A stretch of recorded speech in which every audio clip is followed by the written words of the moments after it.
I'm walking out. Little T's got the camera ready to go, and we've been alerted. We walk out the student entrance, and already that line right there, pitching tents for Saturday's College Gameday and Kentucky coming to town. When we shot that video last night, we were 66 hours and 40 minutes away from tip. That's very specific. Jay Bilas is with us now. He'll be there, and he will not have to sleep in a tent. College Gameday on their way to Neville Arena, as he said on Twitter when he retweeted that tweet Jim is mentioning earlier today. The jungle is all caps legit. Welcome in, Jay. How are you today? I'm doing great. How you guys doing? Doing fantastic. We appreciate you coming on with us. It really has. It gets compared a lot to the arena where you played your college ball in Cameron Indoor, and I don't know that you could give it higher praise than that. Yeah, the jungle is unbelievable. I mean, it may even be louder at times than Cameron Indoor Stadium. We've done games there where, Dan Schulman would lean over and say, I can't hear anything. Do you think we're going out over the air? Because we're right in front of the student section. It is a loud, intimidating place to play. But what really makes it is the team. I mean, it wouldn't be that hard of a place to play if the team weren't so good. And Auburn. I think I put Auburn and Houston as the two hardest playing teams in the country. They lead the nation in playing hard. And that creates a lot of problems for opponents. It's really impressive to watch. Yeah, with that said, Tennessee, impressive win last night, 29 on the road at Bud Walton. Auburn, obviously the 40-point win. If you had to pick one of those teams to go the deepest in March, would you go Tennessee or Auburn? That's a tough question. I mean, Auburn, it depends on the draw, obviously, that they get, what happens in the bracket. But both teams are really talented. Tennessee, the one thing that they have that Auburn doesn't have is they have one player that you can put the ball in his hands and he can go get you a bucket. I mean, Dalton Connect is really, really talented. And I saw him play maybe two or three times when he was at Northern Colorado. And truthfully, the reason I watched him play was I was watching another player on the other team that was an NBA prospect. And so I didn't really know much about Dalton Connect. And I watched him and thought he was good, but I didn't see this. And, he's a first-round NBA draft pick. But I think Auburn, if the two teams played on a neutral floor, I would probably favor Auburn a little bit just because of they're incredibly balanced. And I think offensively they're actually a little bit better. They're not – Auburn isn't like a knockdown team, but they shoot it well enough. And their schemes are so good, but the combination of their defense and offense and then transition, I mean, all those things are connected. Your defense leads to transition. They're a really good rebounding team, but their depth is so good. And, they play so many different guys and they keep coming at you. It's like playing I'm surprised that we don't have hockey rules where they can just climb over the wall and come in when there's a change of ends. Because it feels that way to opponents. So there's never a drop-off in intensity. And over the course of 40 minutes, that really wears other teams down. And, the one thing, like if Auburn, it's not like Auburn's this high foul team, but because of the pace they play with and how relentless they are, relentless can be really hard to beat. The less they foul, the less chance the opponent has to catch their breath. Putting teams at the free throw line allows the other team to breathe. And, that's sort of the only thing. I mean, Auburn's really, really tough to deal with, especially there. And there's never been a year I can remember where getting a road win was harder than this year. Are most coaches comfortable like Bruce is playing 10 or 11, or do most coaches like having a little bit of a shorter rotation? Is that common for BP and is that common for coaches? It's probably more common for Bruce than it is for some others because it's hard to, if you want to maintain the kind of intensity that they play with, especially on the defensive end, like you don't have to usually get your motivate players to play offense. The motivation comes in doing the really hard stuff, which is playing defense because it's hard to get stops in basketball. But to play with the kind of intensity that they want for 40 minutes, you can't play the same five guys for extended periods. they're going to be kind of letdowns. And physically you can't do it. Physically and mentally, it's exhausting. So to have that many players, but most coaches can't do it because they don't have that many good players. And Auburn, Scott, it's not like they have this collection of 5-star superstars. They've got a collection of really good athletes and really good players that are accepting of, the roles that makes the team good.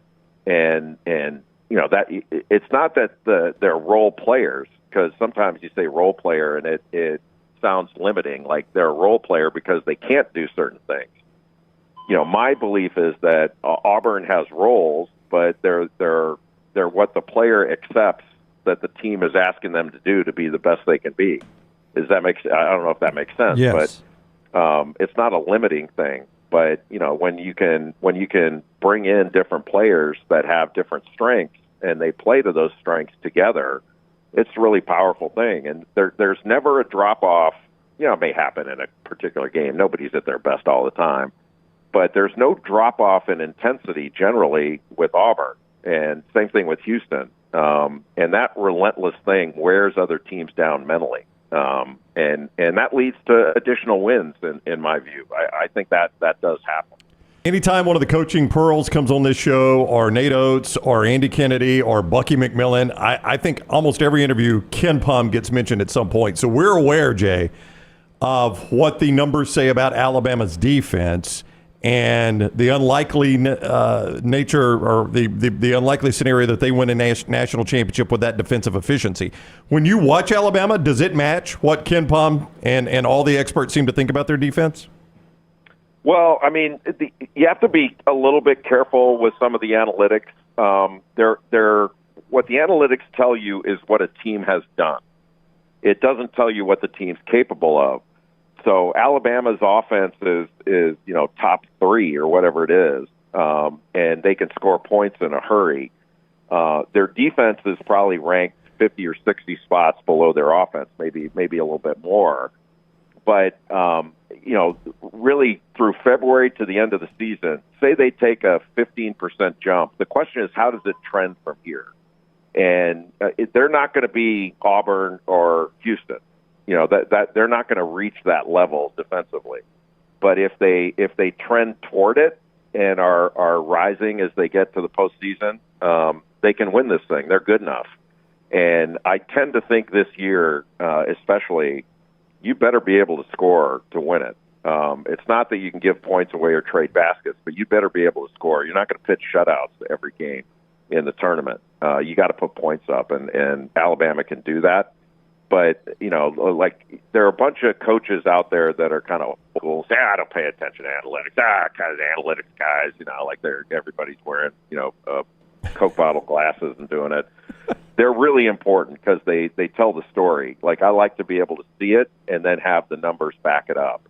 And, Nate Oats, who you mentioned, I think is doing, if not the best job, one of the best jobs of incorporating analytics into the way they do things, and you can see the results. They've been as good as anybody since he's been there.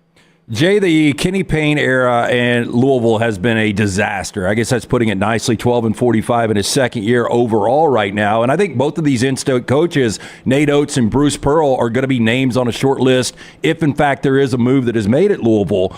There was a time when you played, and even over the last 10 years or so, where UCLA, Kentucky, Kansas, North Carolina, Indiana, Duke, those were jobs no one would turn down. But how different is college basketball with the money you can make and teams like San Diego State and Florida Atlantic and Auburn a few years ago being able to get to a Final Four? Has that changed the mindset of guys jumping jobs?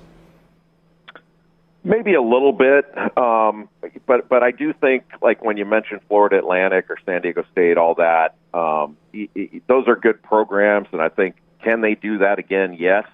Is it likely that they do it again? No, it's not. It's easier to do it from a job like Ohio State or Louisville or some of the jobs you mentioned. It's easier to do it. The expectations are going to be higher, and the microscope is bigger in those jobs. So if you don't do it, they show you the door a little quicker, these others. But it's the same thing in football. Boise State has been really good, but I remember somebody had mentioned when Urban Meyer was at Utah and they were really good. They were saying, you can beat anybody at Utah, and he goes, yeah, we can beat anybody in a one-game scenario, but if you put these bodies into the SEC, week to week is going to be the problem. And that's when you see that some of the smaller conference teams that jump up to a bigger conference. It's not that they can't beat the best teams in the league. It's just that going against the teams in the middle and the bottom become the problem. And because you're playing against bigger bodies and better teams and all that, so you're going to take more hits, and physically it's going to be more demanding.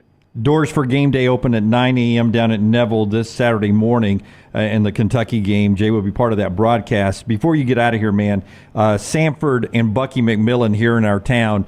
When you see a coach like Bucky McMillan have great success at high school and then basically move across the street and do it in a basketball conference like the SoCon, where they've won 23 of their last 24, what do you think of a job like that Bucky's doing at a place like Samford?